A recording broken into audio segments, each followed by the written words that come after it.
rumo a Montevidéu para esse jogo da volta. O Flamengo que largou em desvantagem jogando no Maracanã, perdeu por 1-0 no jogo da ida contra o Peñarol. Temos imagens então desse embarque do Flamengo e quem tá por lá com todas as informações é o André Pessoa. Vou dar meu boa tarde para ele com informações do embarque rumo ao Uruguai para esse jogo muito importante. O Tite até poupou a galera do jogo pelo Campeonato Brasileiro pensando nesse jogo da volta contra o Peñarol. André, boa tarde para você, bem-vindo ao Tá Na Área.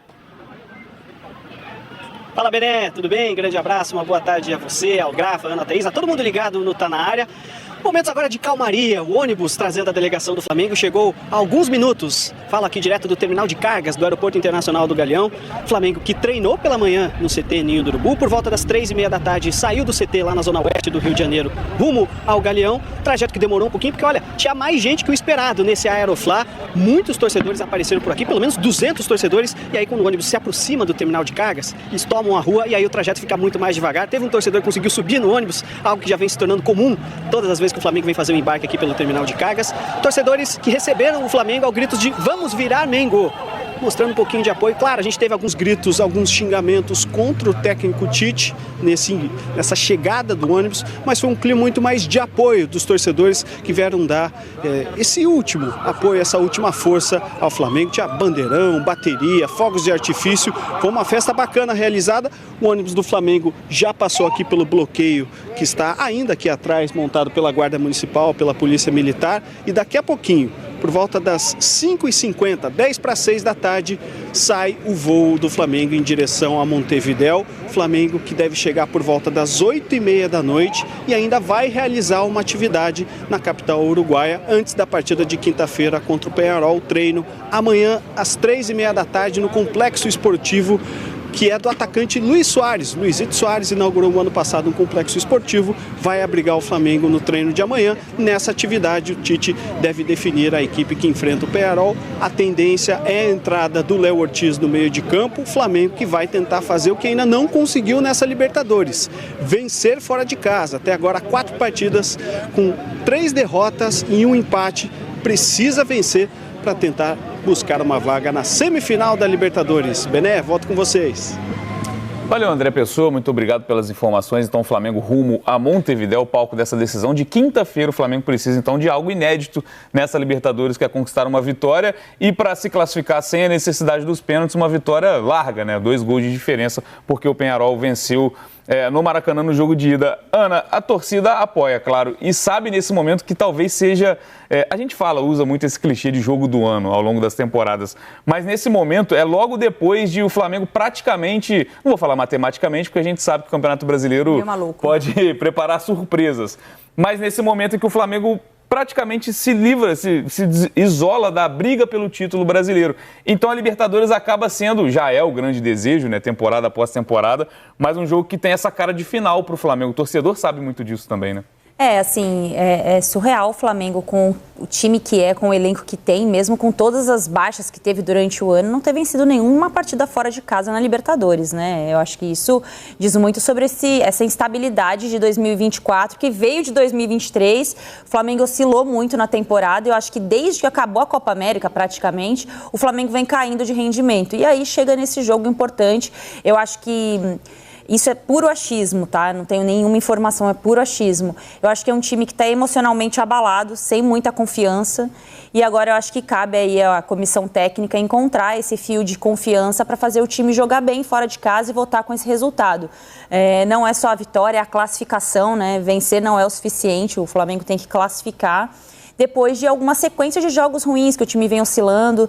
A gente não sabe muito qual é o time que o Tite tem em mente, porque tem sempre muitos desfalques, né? Tem sofrido muito com os desfalques do Flamengo, mas esse é um jogo para classificar muito mais do que vencer, né? E aí trazer um pouco de tranquilidade para a reta final da temporada do Flamengo. E a gente imaginava, né, Grafite, ao longo dessa temporada, que o período mais complicado para o Flamengo, a gente desenhava como se fosse o período da Copa América. E foi o contrário. E foi o contrário, exatamente o contrário. Depois da Copa América, claro, tem que contextualizar com a enorme quantidade de desfalques. Talvez um ataque titular ideal do Flamengo hoje está todo no departamento médico. Se você pegar Everton Cebolinha, que vinha bem, está fora, Pedro, Luiz Araújo, o próprio Michael, que chega para ser um substituto do Cebolinha, acaba fora também. Mas mesmo assim, é um elenco que ele demanda essa cobrança maior de apresentar um melhor futebol e aí acaba respingando no trabalho do Tite nesse momento. Só recordando que a Copa América é um recorte do Campeonato Brasileiro, né? Na Copa América nós não tínhamos ainda a Libertadores e a Copa do Brasil para o Flamengo.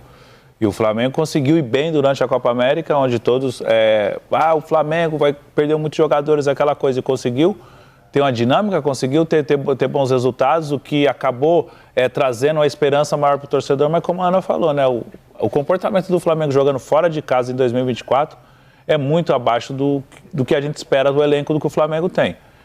Mas é agora que você vê quem tem elenco e quem não tem. Não é só o Flamengo que está passando por isso. O Atlético está passando, o Palmeiras passou, que foi eliminado, o próprio Corinthians está passando isso, o São Paulo, todos os clubes.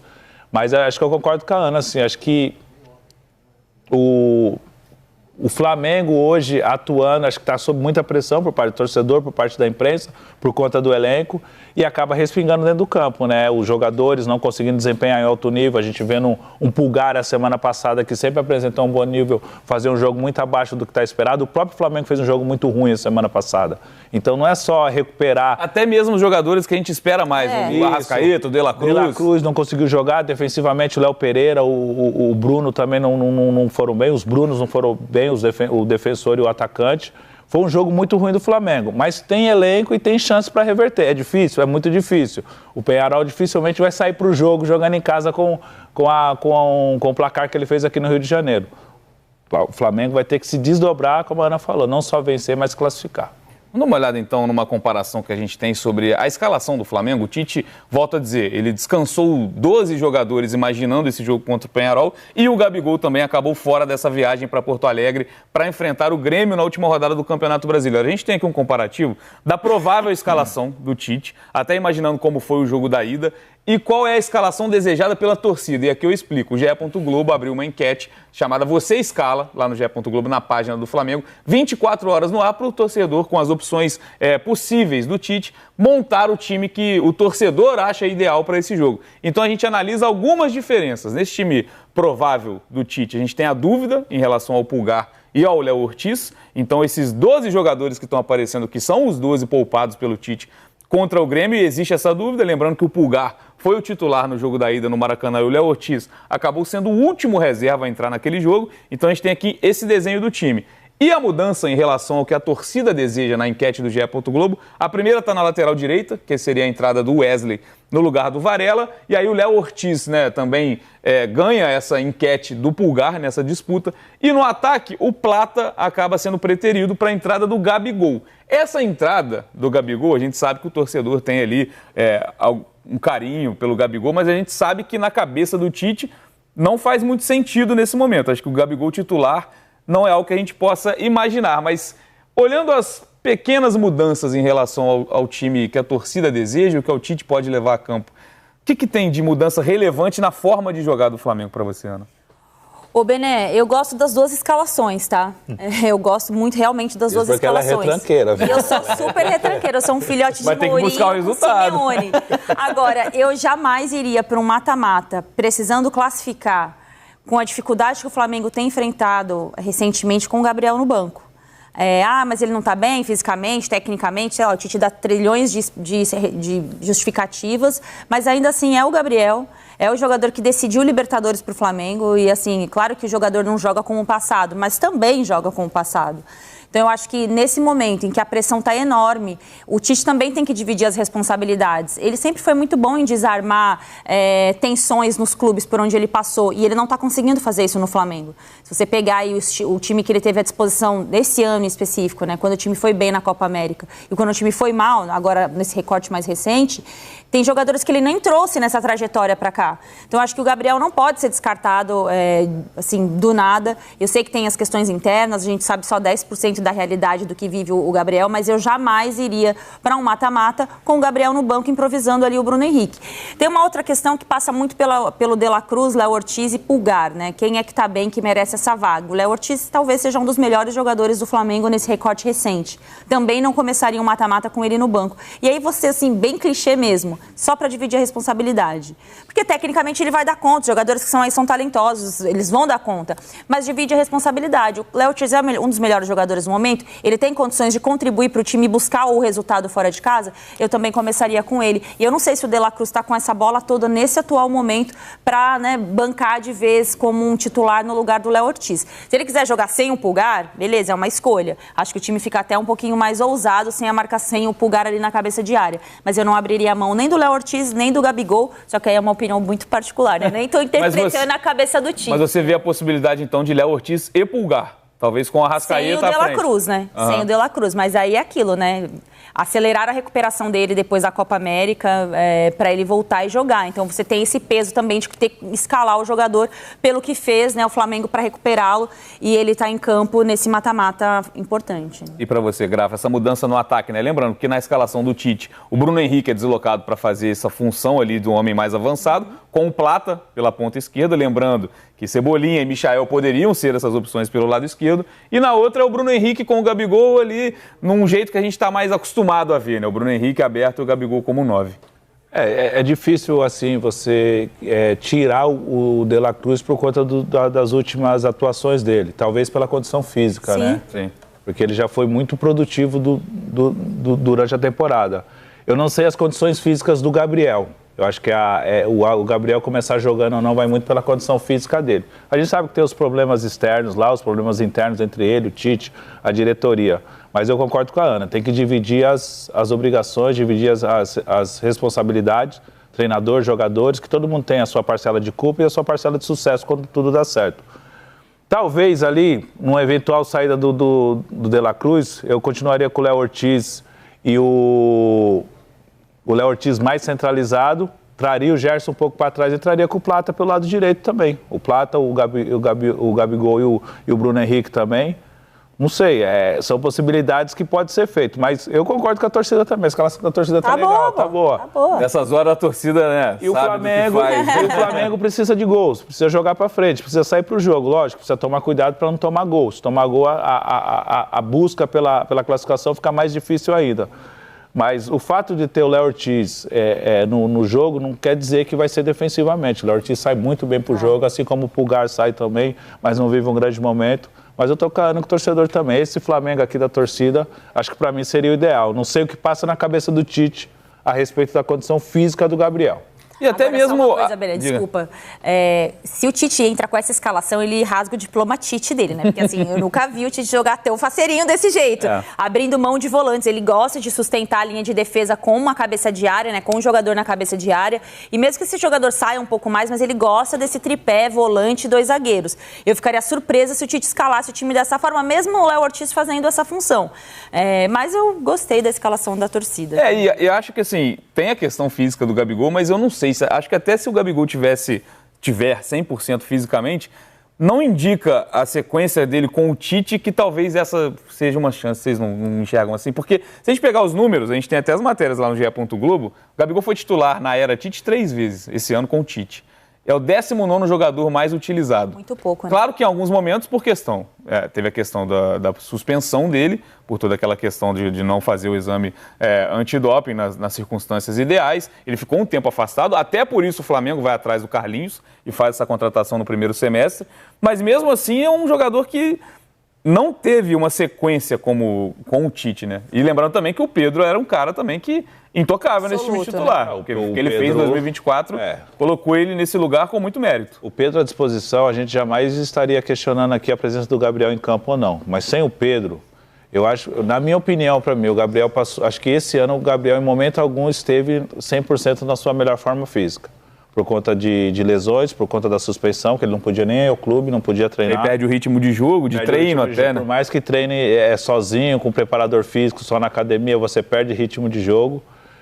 A situação dele, do Tite, com a diretoria, caso realmente o Tite não quisesse mais ele, a diretoria não quisesse mais ele, já teria o afastado de treinamento, de estar com o grupo. Se ele está com o grupo, ele tem condições de jogar, condições de treinar. Eu acho que ele não joga nesse momento por causa da condição física. Que mesmo o Tite, muita gente falando, o Tite não gosta do Gabriel, o Tite não está de acordo com a... O Tite gosta de ganhar, né? Se o Gabriel estiver ajudando ele a ganhar, ele vai jogar. Ele vai falar assim, eu não gosto do cara, mas o cara vai resolver minha situação dentro de campo. Se ele me entregar em campo, né? Exato. Então, por isso eu bato na tecla. O Gabriel não deve estar 100% fisicamente, não deve estar nas suas melhores condições físicas. Se ele tivesse condições de atuar 70 minutos num alto nível, certamente ele jogaria com o Tite. Se fosse por conta de indisciplina, dos problemas que existem entre Gabigol, Gabriel, Flamengo e Tite, ele já teria sido afastado. Se ele está treinando, se está indo para o jogo, opção, né? Está relacionado, então ele tem condições.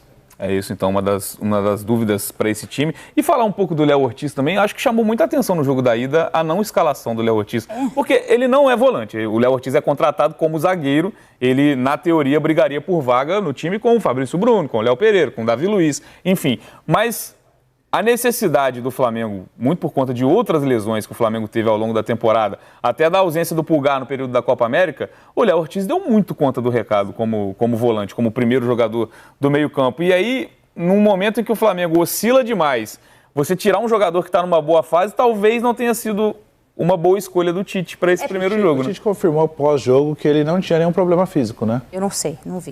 Não me lembro de falar de nenhum problema físico. Não lembro. Não, porque o Léo entra contra o Penharol, porque quando saiu a escalação do Flamengo a semana passada, eu estava aqui no Tá Na Área com a Camila e acho que era o Raed, se eu não me engano.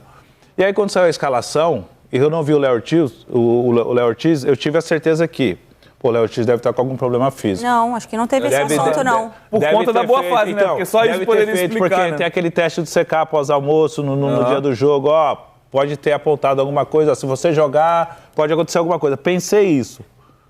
Aí ele não jogou, o Pulgar não fez uma boa atuação, cobraram muito o Tite. Depois eu vi qualquer coisa que perguntaram para ele do Léo Ortiz, ele falou que não tinha nenhum problema físico, foi opção tática dele mesmo. E quando eu achei muito estranho.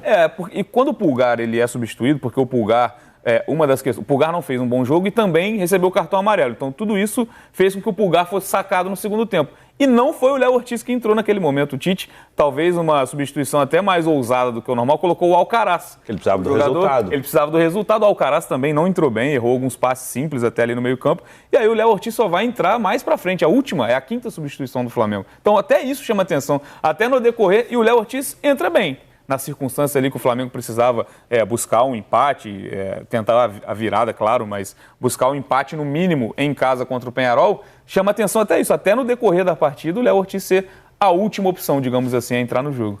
O que eu chamo de incoerência, né? Mas assim, é muito pessoal essa palavra, porque a gente não sabe as relações ali do dia a dia. Mas isso faz parte do trabalho do Tite, né? Eu acho que se a gente pegar o recorte do Flamengo 2024, tem vários pontos de situações de escalação. Você falou, mas esse cara estava bem, agora ele não tá mais. O Lohan fez uma boa... parte de uma boa temporada, depois ele não voltou mais para o time, vai usar os garotos da base, tem como usar os garotos da base, de repente você convoca todos os garotos da base quando você precisa, porque está com o time titular inteiro fora por lesão.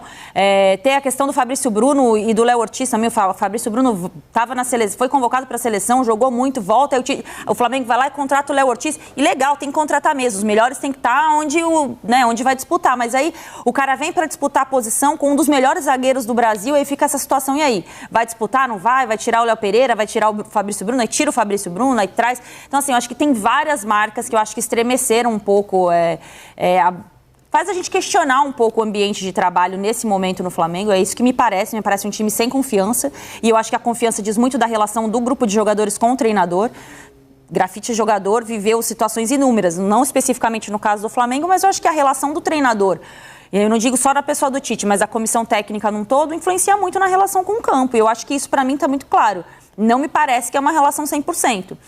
E aí você pega ali jogadores que tem um nome, tem um peso, como é o caso do De La Cruz. Quem é mais fácil você tirar do time? Um jogador que está improvisado, eu não vou questionar quem está jogando bem ou não. Ou um jogador que é peso de ouro, como é o caso do De La Cruz. É mais fácil você tirar o jogador que está improvisado.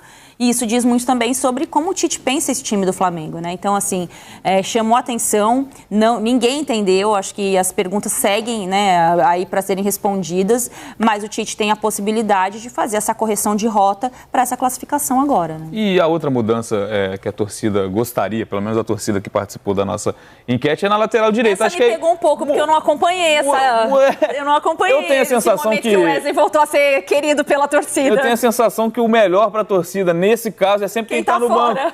Porque é uma disputa e são características diferentes. Talvez o pensamento seja esse. Ofensivamente, o Wesley entrega mais, né? Pensando no jogo de ida, o Varela talvez não tenha tido uma participação ofensiva tão boa quanto o Wesley pode ter. O Varela dá um equilíbrio na equipe, porque o lado esquerdo do Flamengo é muito ativo, principalmente quando joga o Ayrton Lucas, né? Que ele vai bastante, Sim. Ele vai com frequência e o Varela segura mais.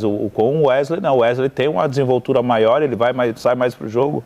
O jogo contra o Vasco, ele entra muito bem no jogo, ele faz a jogada, ele dá o passe pro Arrascaeta pifar o Gerson. Eu acho que necessitando do resultado sair para o jogo, o Wesley entrega mais, mas defensivamente o Varela é mais seguro, dá um equilíbrio maior para a equipe. Aí deve ter essa questão do Tite, né? Mas o Wesley vem tendo boas atuações de uns meses para cá. Ele conseguiu reverter aquele momento ruim que ele estava vivendo, aqueles questionamentos do torcedor, e hoje a opção na lateral direita para o jogo ofensivo do Flamengo, ele entrega bastante.